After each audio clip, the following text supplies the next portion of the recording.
And now for our feature presentation. Good afternoon. I'm Matt McCourt, and I have been producing TV shows and hosting TV shows since 1982. I started out with the Portland Music Television show that was produced by Mark Hallison, and it was on Liberty Cable. I hosted that show, and the Wild Dogs was on all the time.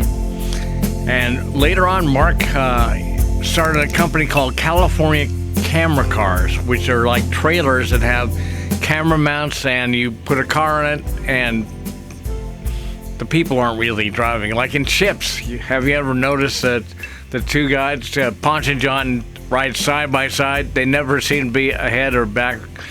It's one of those camera cars that have multiple cameras on there, and so it gives you a realistic feel instead of green screening the road behind him. But he's great. Thanks, Mark. I wish he still had the tapes, but he told me at A-Boy one day that his wife tossed him out in the rain. Damn. Those were great concerts for the Wild Dogs at the Pine Street Theater. But fast forward to 90s.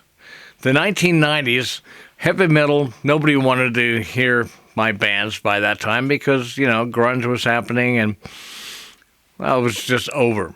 And I got into comedy at the time, and a comedy band called the Bloomstone Brothers, and I played Madison Avenue, which I still play Madison Avenue when I do comedy. Please, won't you help? These animals need your help. They were once animal stars, actors, but now they can't find work. They're broke, they're hungry, they're lonely. It's so cold out here. They need your help. All we need is a little love. Your donation of $100 or more will help them out a lot. Please donate to the Out of Work Animal Association today. Please, won't you help? We're lonely, we're depressed, and we're hungry. It's up to you to save our life. Thank you. Please donate to the Out of Work Animal Association. Please, won't you help? And I got into cable access in 1990. Well, it started in 1992. What was his name? Tony Stetzel, I love Melissa's husband at the time. He said, Matt, I need talent. And I said, you sure do. And he said, no, I want you to be my talent. I'm going to be a producer at Cable Access. And I had no idea what he was talking about. So he said, write some scripts and get back to me, and I'll let you know when we need it. So I went home, and for a couple of weeks, I did nonstop writing of comedy skits and characters, and I really put a lot of time into it. I just gotten separated from my ex-wife, Angie, and moved to my mom's house, and I was writing like a madman. So I keep calling up, and he said, I'm not done with the classes. You had to take classes to become a producer. He totally flopped out and didn't do them. And so I said, I'll do it. And I took the classes. They were free, and I could afford that. And thank you, Cable Access. You changed my life. And I started making television shows. The Madison Avenue show was the first thing I did because, well, I was miserable enough for comedy anyway. And about that same time, I was doing open mics at Harvey's Comedy Club down by the bus station, downtown Portland. And I actually opened for Paul Reiser one night. And I would go on stage with a guitar and these portable speakers and a little Zoom thing and play guitar. I should have just lip-synced, but it was more funny, I think, to have the speaker strapped on the guitar strap. And so I was making TV shows, the Madison Avenue show. Then I started going to the Starry Night.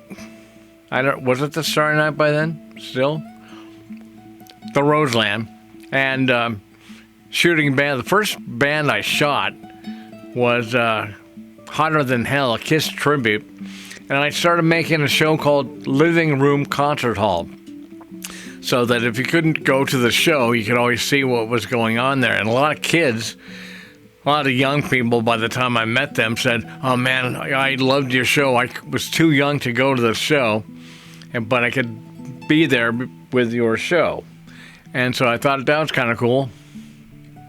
And I never knew who watched the program or not. There's only one person that emailed me, and I'm still friends with her on Facebook. Hi there, you know who you are. You asked me about the roadie school. And let's see, what else did I do? I did that for a while, and I shot every band for years. They came through Portland. In 1998, I started my own website called mendel.maggie, and I started US Metal TV and started really doing national bands like Motorhead and Dio, a lot of the bands that Wild Dogs would open for, because I had a trio by that time with Mike Brown and Pete Loffman. And we opened for Great White and Dio and Blaze Cult and Armored Saints and Thor, and I shot all the bands. I had crews that would come and do that. I was in the Stagehands Union working all the concerts at the Moda Arena. So I had a really good road crew, and a lot of them did video. So they would shoot. I'd have like 6 camera guys. And so I got some really good video at the time. And I kept doing that forever. And then I went to school in 95 at Portland Community College because of cable access TV. And they told me that, Ellery and Nelson told me that you should go to PCC. They got a good program there. You'll learn more, and you really are good. You're going to be good after that. So I did, and I was. I started working in the movies. The movie production it wasn't as big as it got, but I was doing grip work on a lot of infomercials, like the Soloflex Ultralift. And I'd start off with my friend Kurt Smith, who actually became Christine Smith later on. And he said, "Matt, can you grip?" And I go, "Yeah." And so I went down to KOIN, Channel 6, CBS, and I helped him shoot and produce it was a Ron Tonkin ad. And the woman from, I don't know, there's a main advertising agency in Portland. She said to me, she was not real, she wasn't friendly, so that's it. She goes, "Don't you talk to the talent. Don't say anything to them." I said, "Okay, who is it?" And she says, "It's Ed, Tonkin, and Brad." I go, "Oh, my cousins."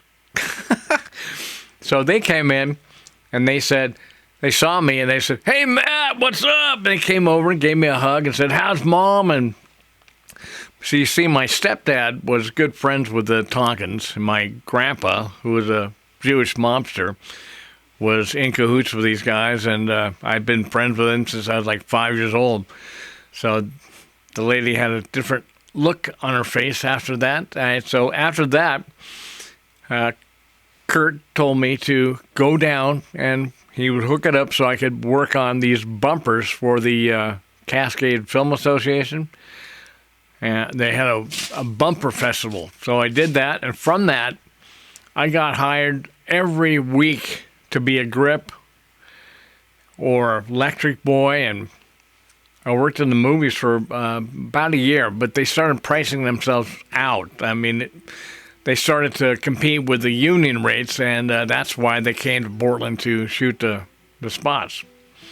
That Ultraflex, man, that was so funny. Dave, the guy that hired me, he said, "Hey, Matt, come down here. We need an extra guy.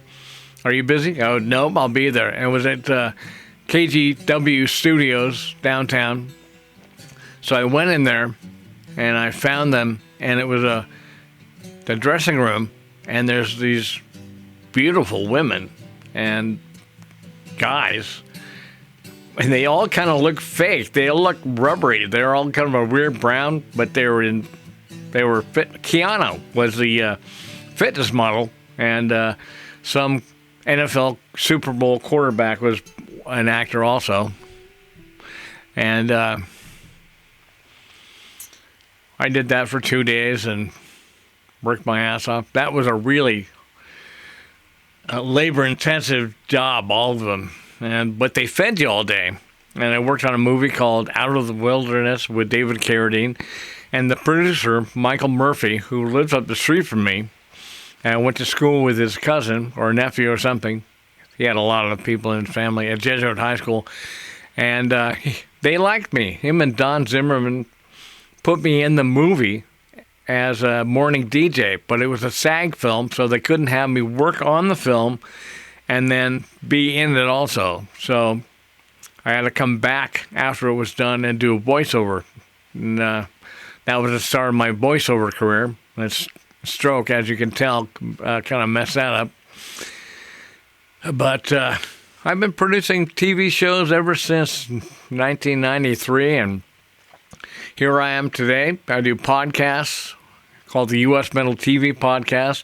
I do one called Tell Me About It. I've had Dean Castronovo from Journey, Vicious Rumors, Brian Allen from Vicious Rumors, John Gallagher. I love the guy. He's been on the show 3 times from the band Raven, and their latest tour.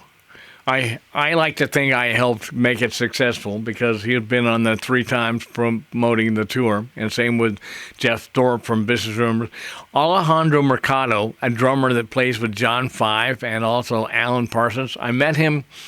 You see, when people buy stuff from me, the phone number is put on the postal address to ship the stuff. So I call people up and tell them, thank you. Last night I just talked to Wendy Kruger, and she bought a T-shirt, and she was the person that handles one of Dean's fan pages on Facebook. She's real nice. We talked for an hour, and I've met so many nice people by doing that. They can't believe the guy on the record actually calls them.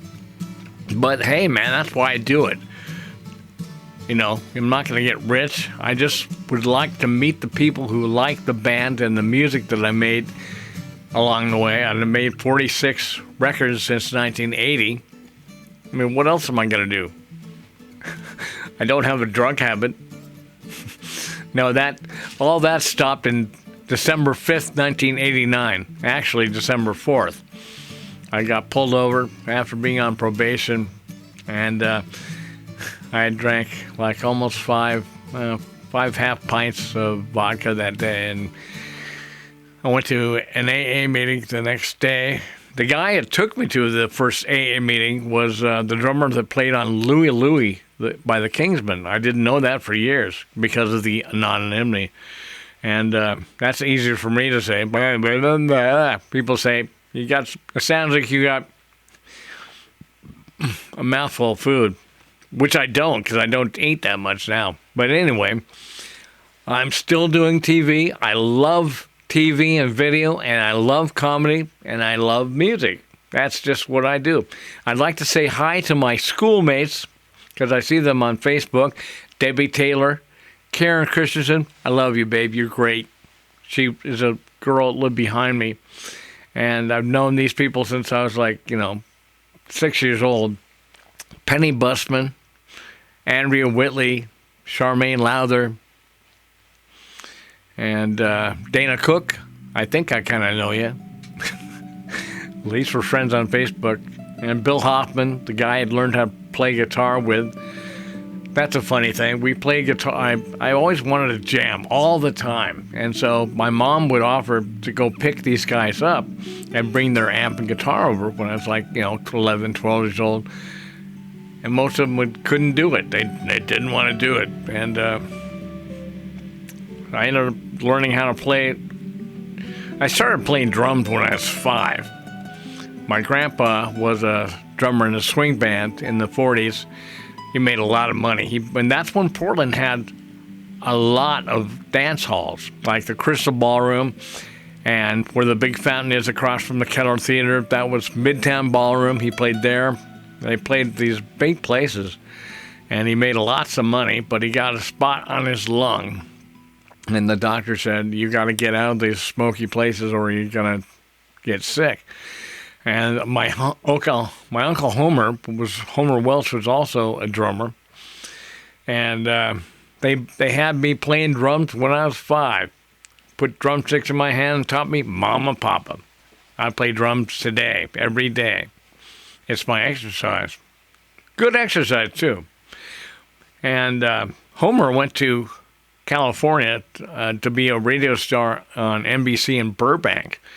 And then when TV came around, they offered him a TV show, and he said, that's a science experiment. It's not going to last, and turned it down. It became the Ernie Kovacs show. If you know anything about TV history, Ernie Kovacs was a pioneer and really great. And a great actor, and did some funny stuff, and one of my biggest influences. Birdsie Dove Tonsils. So that's my story. I'm just going to keep on the path here. And I would just like to say thank you all for watching and your support. And I really, truly appreciate that. And I look forward to seeing you all online. And like Amber Mendel, my manager at PCC, and Maggie Songer, and Ty Graham. Thank you for being my friend, and Seema, and Michael Kewen, and Preston, and Carissa in the parking department where I started, because when it's funny, when the movie business just left and went someplace else, I was sitting here at early in the morning, and the phone rings, and Debbie never called me in the morning. This is before cell phones. And she said, I got a perfect job for you. You can work at PCC. And this is after 2001 on 9/11. And I said, okay, what's the job? She said, well, you'd be walking around and, you like to talk to people. I go, yeah, what's the job? Well, you'd be telling cute girls how to get to class and where everything is. And, yeah, what's the job? Well, you'd be outside walking around in the trees all day. I go, just tell me what the job is. I'm watching planes crash through the building right here in New York. Are you watching this? No. And she's like a big news hound, Debbie. So she finally says, it's writing parking tickets. I said, oh, I can do that. A scavenger hunt. So I started there, and I never missed a day in 20 years. They kept moving me up and moving me up and up and up and up. Finally, I was delivering paper and copy jobs from the Fritz Center, and drove around. And they even told me, you need a new van. Just go out and buy whatever you want and send us, just give me the bill. John Garner, my boss, in the parking. And I said, okay. So I went and got a Dodge Ram caravan, cargo van. It was a caravan, but it was cargo, no seats. And that thing was awesome. I used to drive to every campus every day. Probably a good reason why my blood pressure was so high. In traffic all day and moving all this paper. And I had to do it all in 4 hours because I was half time. But here I am today, and I'm focusing on U.S. Metal TV podcasts and Tell Me About It podcasts and the Madison Avenue Show. And I've been putting out some specials like the Wild Dogs special. It's a 30-minute show about the wild dogs using a photo that Pat Johnson gave me when we did a podcast from the Man's Best Friends photo shoot. And everything is on usmetal.com if you're interested. And hopefully you are. And I just want to say thank you and good night. And I appreciate you. And I'll be back. Have a good weekend. I'm Matt McCourt. Please, won't you help? These animals need your help. They were once animal stars, actors, but now they can't find work. They're broke, they're hungry, they're lonely. So cold out here. They need your help. All we need is a little love. Your donation of $100 or more will help them out a lot. Please donate to the Out of Work Animal Association today. Please, won't you help? We're lonely, we're depressed, and we're hungry. It's up to you to save our life. Thank you. Please donate to the Out of Work Animal Association. Please, won't you help? All right now.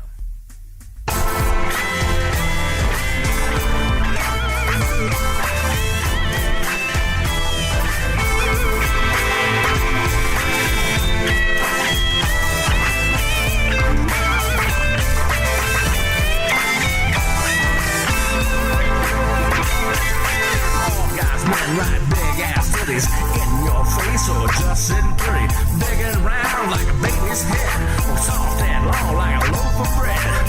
Squeeze them up, put them out, show me a baby out. We all go love those titties, jumped up from city to city. Booty shakers in the house tonight, I'm gonna shake that thing alright. Booty shakers in the house tonight, come on, let's get it right. Booty shakers in the house tonight. Our booty shakers in the house tonight. Our booty shakers in the house tonight. Raise your hand, let me see you now. Give some peace.